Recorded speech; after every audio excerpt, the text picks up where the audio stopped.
Welcome, everyone, to another presentation by HRD. Today, I'm with Elijah Bradshaw, the lead of HR for Beeline, an Everest Group award winner in the extended workforce management space. And of course, I'm Kevin Single, as always. Welcome again.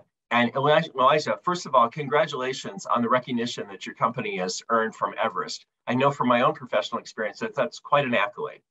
Thank you very much. Yeah.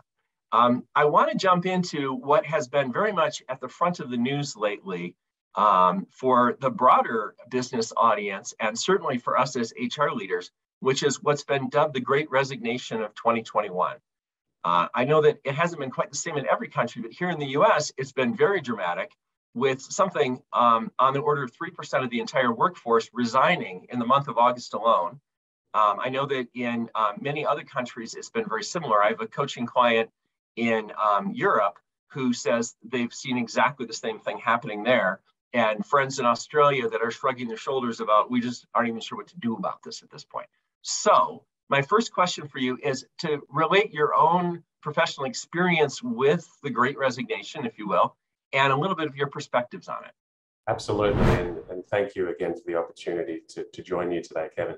I think, we're definitely in one of the most unique job markets in history, certainly in the United States, where I think the balance has shifted overall much more to be in favor of the candidate. And so I guess the point that we've all been reading and hearing about with respect to the Great Resignation, I think factually it's definitely happening. More people are leaving their jobs than in almost any point in history. And I think that a lot of it genuinely has got to do with the impact that the COVID pandemic has had on our lives and work. I think that they're linked, definitely. And I think that over the period of the last, almost 2 years that we've been living through this experience, it has changed. I think there's definitely a split between, with respect to the types of roles, the types of jobs that people are leaving, between those that are inherently positions that need to be performed in person, be that in retail or in hospitality, versus those that are able to be performed remotely. And we know that so many corporations, if not all, in the US and around the world, were forced at some point at some point last year, to completely shift their workforce to be almost 100% remote. And the thing about that is that, and certainly our experiences at Beeline, is that it surprisingly went well.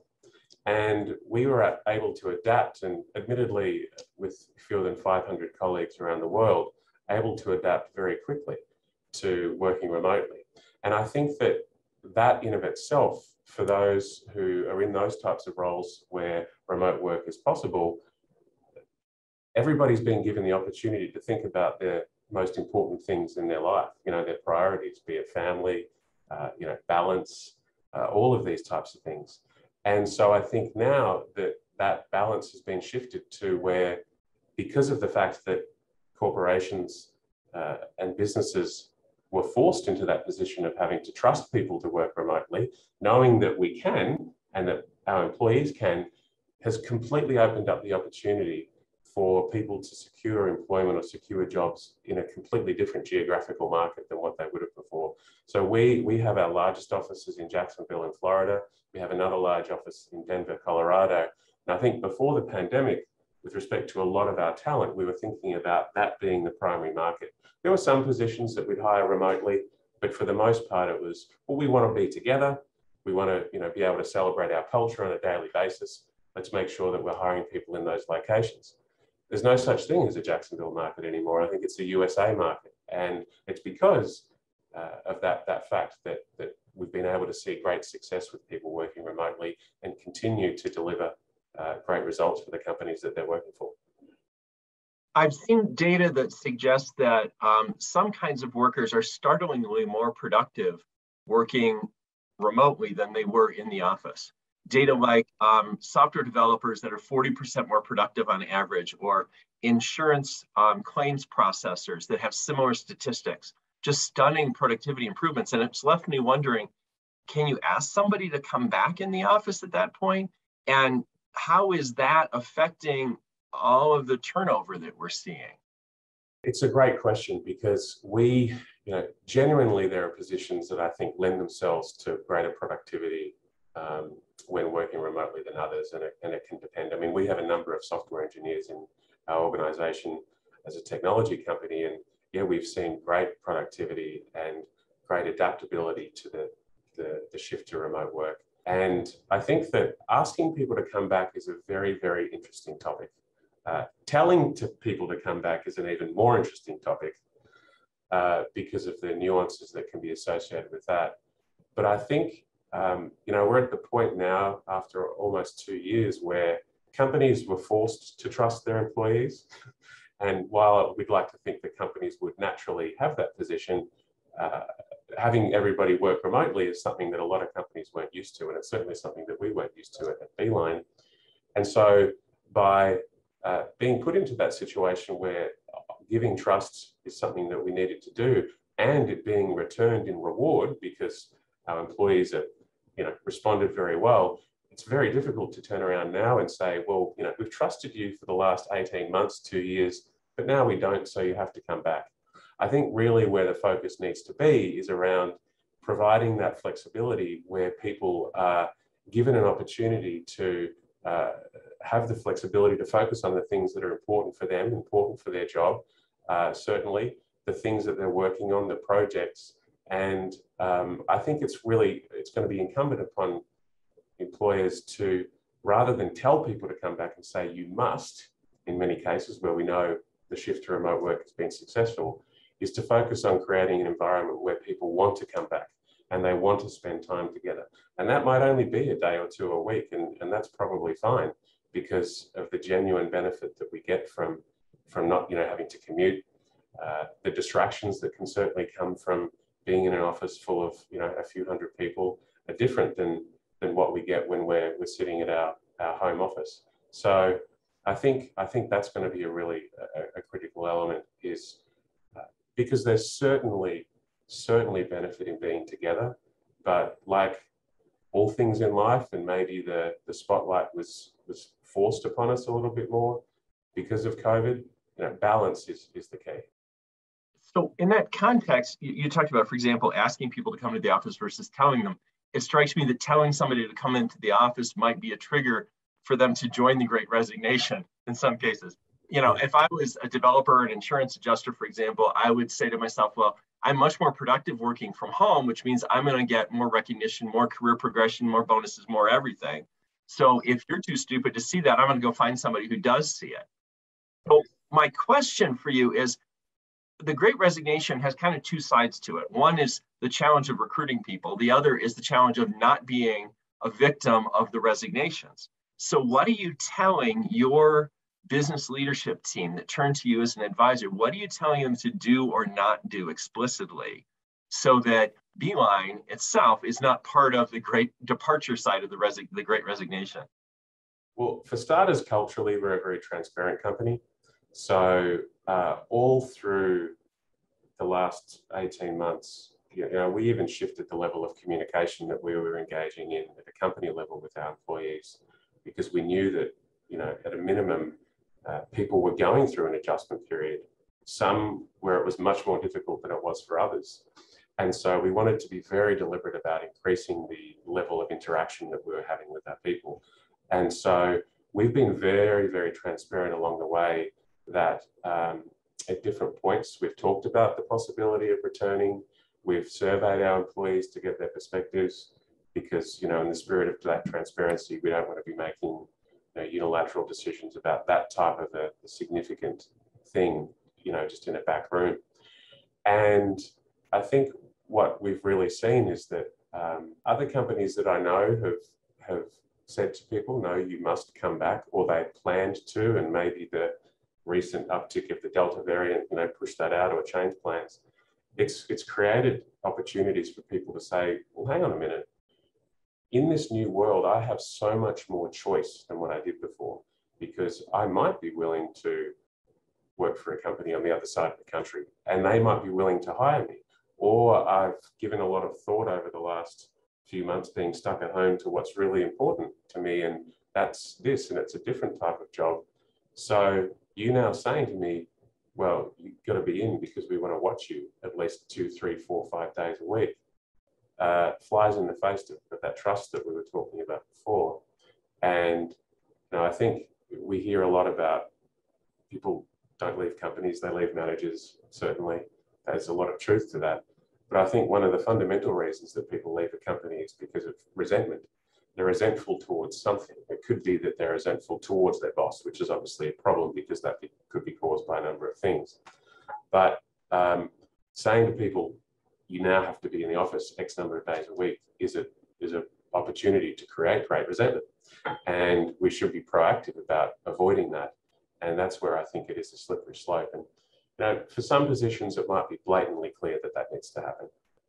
But for many, I think that flexibility is important. So at its core, one of the things we've been telling our managers critically is about the need to be very deliberate about regular communication and not relying on just something happening that requires you to chat to your employees or for them to talk to you, but being very deliberate about maintaining that consistency and also devoting as much time to strengthening the personal relationship as much as the work relationship, because I think at its core that will be one of the things that prevents the likelihood that people become disenfranchised or upset because of the fact that the way that they're working is changing and maybe changing again.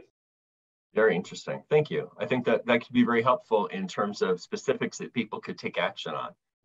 I want to go to kind of the big picture for a moment of what's happened because of COVID, because of remote working, because of the Great Resignation. Our workforce has evolved rapidly. And I'd like you to take a second to give us some perspective on sort of a before and after. If you spin back a few years versus today, how does the world look as an HR leader? And what are the points of view that you have that are influencing your advice to your senior management team every day? It's a great question. I think the first thing I think about is that if 2.5 years ago, let's say, for a little bit of buffer, you said to people, well, in a couple of years from now, we're going to go through this pandemic and it's going to force everybody to work at home. But when we come out on the other side, employees in organizations are going to have so much more influence over how they do work, and that we're going to be focusing so much more on the flexibility that we give them. I think many people might have said, no, you're crazy, because everybody has to be in the office and, doing their jobs. I think it is so remarkable that we're in a time now where the balance of power, and that's not a bad word. I think when we hear power, we think that's negative, but it's not. Where the balance of power has shifted so much more towards the employee with respect to how they do work, when they do work. I think it's an incredibly positive thing. I think companies that choose to embrace that are going to reap so many benefits, because now in the past, we think about this, and it was like this way at Beeline to some extent. People can now feel completely free to turn on the computer in the morning, do some work, and then duck out to the store at 2 p.m. on a Tuesday and not feel guilty about it. I think in the past, someone needed to leave the office early, they'd pack up, it's 4 o'clock because there's a dinner that they want to go to with their family that, for some kind of special event. The guilt that person might have felt in at that time in that world would have absolutely been there, because they might have been viewed negatively because they had to leave early. Now, no, go and do it. And I think that it's just an incredibly positive thing, because I think that level of willingness to accept that that's the way the world is right now is something that is absolutely going to drive, loyalty in return, and a greater sense of accomplishment, a greater sense of satisfaction, a greater sense of achievement, because of the fact that there is that notion that, as an employee now I can be trusted to do things when they get done, or when I agree to do them with my manager, and not continually under the watchful eye of a clock, or my peers around me judging me because I need to go and head off to a doctor's appointment. I think that's incredibly positive.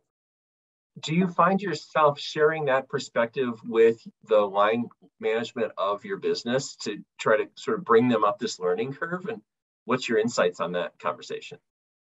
Yeah, I mean, all managers are different, for sure. And we know that perhaps better than anybody in HR.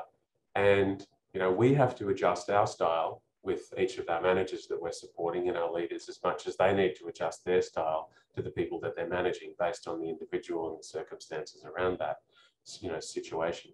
And so I found myself, we're a very direct, honest organization, very transparent. So I often find myself sometimes asking a manager, are you really worried about that? Because if they, the specific example was they were concerned because someone needed to adjust their schedule where a couple of days a week, this is in the middle of the pandemic, they needed to leave at 4, their home office to go and do something. I can't remember what it was. And they had a problem with that because it meant that not everybody else in the team was afforded that same flexibility. And the point about that is everybody's life is different and we all have different priorities. And in an environment where we are willing to trust people's capacity to do the things that are important and get them done when they need to be done, that's okay, and you kind of got to chill out. Now, if it leads to performance problems, which by the way, you have no concerns about that, then we can have a different conversation. But if it doesn't, we've got to be willing to be open and understand that every single person in this company, from the CEO down, at different points in their day, at different points in their life, requires flexibility and to shift their focus or their priority perhaps away from work. It's okay. I think if people listen carefully to what you're saying, they'll move from being HR professionals to trusted advisors to the senior leadership team.